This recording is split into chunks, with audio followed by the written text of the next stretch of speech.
Welcome back to the Sports News Analysis YouTube channel. My name is Mike. I'm continuing my Week 8 previews and analysis. This video is for the game between the Detroit Lions and the Dallas Cowboys. It'll be played at Ford Field in Detroit. Both teams coming in at 4-3. Dallas off of a win last week on the road in Philly, sort of a grinded out 17-3 win. And Detroit coming off a heartbreaking loss at home to Cincinnati, 27-24.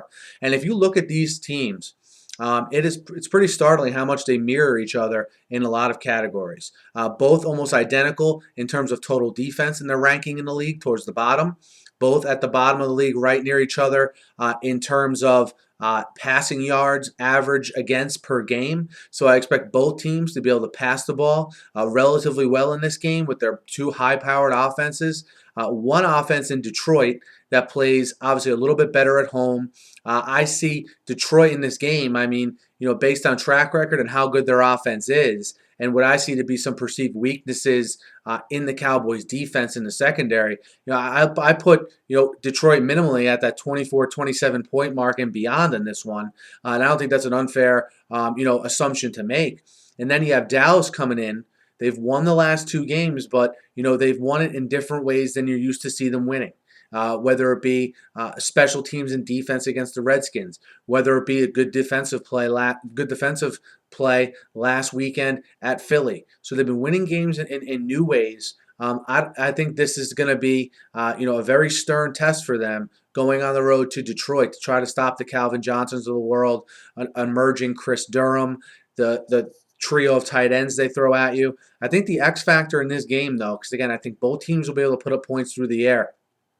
I think the X factor is going to be Reggie Bush. How does Dallas handle Reggie Bush? You saw Cincinnati do a pretty good job containing him last week because Dallas right now with DeMarco Murray out doesn't have a guy like a Reggie Bush certainly. So what is his impact on the game? I think he's going to be huge in this one. The defensive line for the Lions, do they show up and play a little bit better than they did last week? Again, they're like such a hit and miss unit.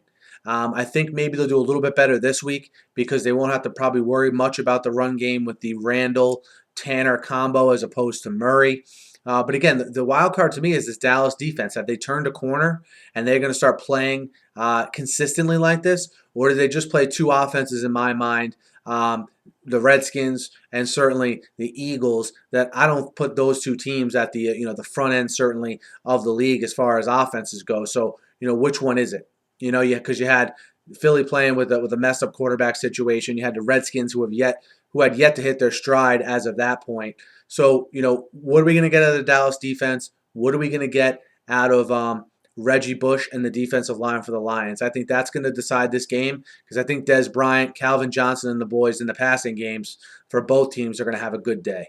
But in this one, guys, I like Detroit -3 to win this game. Detroit coming off a loss last week. They need to win to keep some sort of pace in that division with the Packers who are ahead of them by a game and the Bears who have a bye but are even with them in this division. So I like Detroit -3, but I think it's going to be another one, another good game at Ford Field and for the people there watching the game.